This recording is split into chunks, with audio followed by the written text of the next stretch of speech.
Welcome back to the GSMC College Football Podcast, presented to you by the GSMC Podcast Network. Just talk some potential Big Ten college football playoff contenders in Indiana and Illinois. Two teams I think are really going to be interesting to watch this upcoming year. We're going to start, though, on my ACC power rankings right now. Going to start at the bottom, work our way up over the next couple of days, and dive into that. So I think this is an interesting conference. There's kind of a big gap right now between the top and the bottom of the conference, and some of these teams have really been struggling. So I think the team kind of in the worst position right now is Stanford, and I think that's pretty clear to see. Under Troy Taylor, they haven't had great success the past couple years, winning 3 games. They're at least 1 year away, and then you fire Troy Taylor early on in the spring, bring in Frank Reich on an interim basis as the head coach. He won't be there past this 2025 season. He's only going to be there for this upcoming year, kind of going to be a steward of sorts while Andrew Luck launches his nationwide search next kind of offseason, it sounds like. So there's one positive in second-year quarterback Elijah Brown. He's going to be the full-time starter. He's going to get plenty of playing time. We're going to kind of see what he can do. But this is really a program very much in transition, with Andrew Luck kind of taking over as the head of football operations, having control pretty much over the entire program. This is a program that they are trying to figure out and navigate their way through this NIL landscape. They still really haven't gotten it yet. And then you look at what happened in the spring portal. They lose some huge pieces. They lose defensive end David Bailey, who's a preseason kind of All-American candidate. You lose really promising freshman wideout Emmett Mosley V, who was one of their big guys last year. He goes to Texas. You lose center Jake McCullough.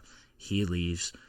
This is a team that they don't have a ton of talent to start with, and then you lose some of your best pieces going forward. I think they're probably going to really struggle again in the ACC this year. I'm curious as to if Frank Reich actually makes a difference here. Obviously, bringing an NFL head coaching experience from his time with the Colts, is that going to help them? Is that going to hurt them? I think it's going to be an interesting situation to watch of just how much impact Frank Reich actually has on this team, in terms of just everything, right, across the board. Scheme-wise, play on the field, will it impact their recruiting because guys know that he's only there for 8 months? Will they be able to bring in guys? Will they be able to retain some of their guys going forward? The guys that left, the caliber of those players, such as David Bailey, such as Emmett Mosley, are you going to be able to keep guys like that in the future? These are all huge question marks for Stanford that need to be answered at some point. And then similar to Stanford, the other California school in the Atlantic Coast Conference is California. California in another tough position as a program. You lose your starting quarterback in Fernando Mendoza, who transfers to Indiana. That's a brutal blow for California. It pushed their odds of betting back to 6 wins and a bowl game. That's kind of the hope for Cal this year. Then in the spring, you also lose Jaden Ott, all-pack running back in 2023, one of their biggest weapons. You lose tight end Jack Endries as well. He goes to Texas. So you lose your quarterback, you lose your most productive running back, you lose your tight end, who was your most productive pass catcher last year. He led the entire team in terms of reception and receiving yards last season. So those are massive losses.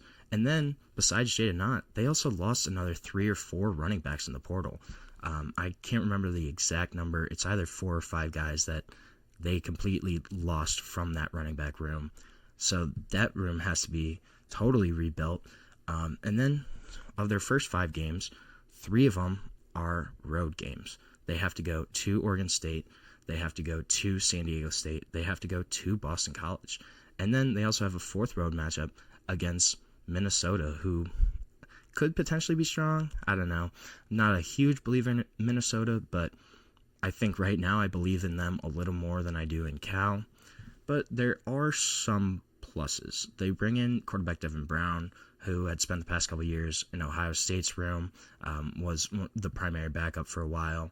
So that's one option at quarterback. And then you also have a really promising freshman they were able to get back into the fold in Jaron Sagapatole, kid that's a 4-star prospect, a really high-ranked recruit for Cal, promising guy that could be their quarterback of the future. So in terms of quarterback, yes, you lose Fernando Mendoza. That's a huge blow, but it could potentially work out for them down the line. I just don't know if it works out for them in 2025. I think this is going to be a team that could have another really rough year, and it's going to be interesting to see. Wake Forest then is my 15th ranked ACC team. They're kind of entering into a new era. So Dave Clawson gone. They bring in first-year head coach Jake Dickert from Washington State, and he added a bunch of transfers. Brought in a couple guys from Washington State with him to kind of fill up the depth chart. That should help the transition for sure from Wake Forest. When you bring in guys that are already familiar with the new head coach, are already familiar with the schemes that he wants to run, that's always going to help. It's going to be interesting, but they have an easier non-conference schedule. They have to go perfect in their non-conference schedule if they really want a chance to be bowl eligible. But a team that's very much in transition right now in Wake Forest, I'm curious to see how Jake Dickert does there as their head coach, a guy that had Washington State. They had a much more successful season last year than I was really expecting. Will that kind of transition to Wake Forest? We're going to have to wait and see there. But first-year head coach, a team that has a lot of roster turnover. It's going to be interesting to see. I think they really need to nail down that non-conference schedule games. They need to win those in order to be bowl eligible, potentially be bowl eligible down the line. Then Virginia Tech I have at 14. Now, Virginia Tech I think is really interesting. Last season, going into the season, they were kind of a dark horse candidate for potentially making some noise in the ACC, potentially being a top 25 team that had kind of been projected going into last season, but they never got off the ground last year. Barely squeezed into the postseason, becoming bowl eligible. The one big key here is the return of quarterback Kyron Jones. So Kyron Jones was a guy that kind of had some low-key Heisman talk last year as a candidate there, but had a really injury-plagued year last season, kind of struggled throughout the year, never really seemed to get going, kind of reach those 2023 levels. Can he kind of get back to that level? He's going to need to be protected better up front. He's going to need more help from the backfield. They did add a couple different running backs there that should help out Kyron Jones, but it's going to be interesting. There's going to be a lot resting on his shoulders, and I think that's going to be the big expectation is, can Kyron Jones get back to those 2023 levels where he was really seen as one of the more promising quarterbacks in the country, a guy that could potentially lift Virginia Tech to some greater heights than they've seen in the past couple years. Will he be able to do that?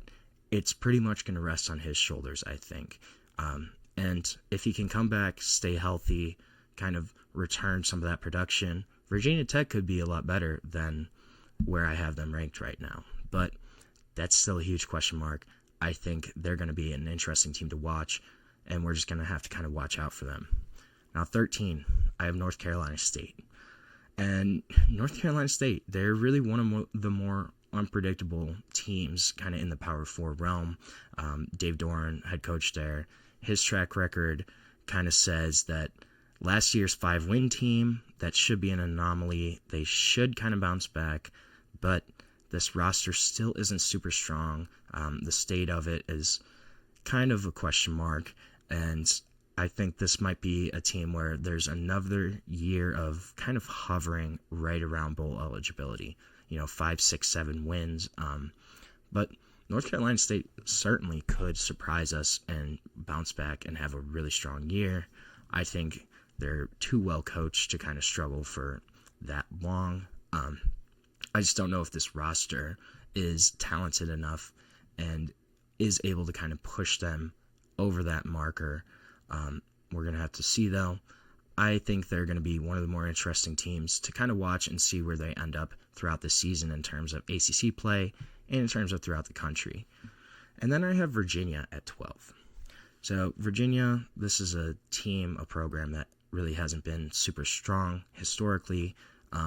They do bring in a really good transfer quarterback in Chandler Morris, who was at North Texas this past season, but a guy that has been around the world of college football. He was at SMU for a while, started there for a season, and then has kind of bounced around, started at North Texas last year. But this is a guy that's going to come in right away, give head coach Tony Elliott a strong, experienced quarterback, something that they haven't really had in a while.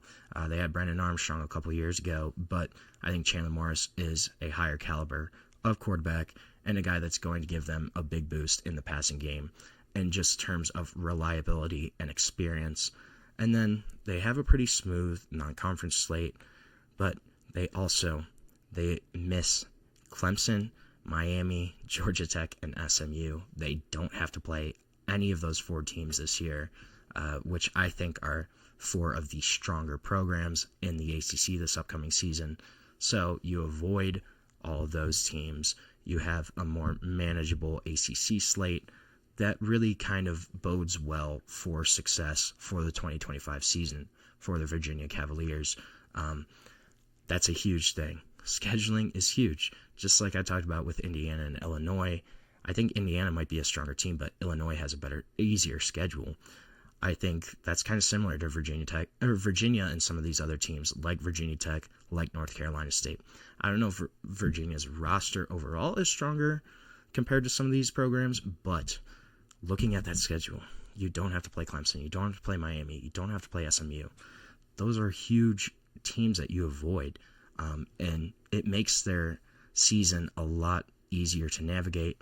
And I think that's something to definitely watch out for with the Virginia Cavaliers, is that schedule, kind of who they have to play and who they don't have to play.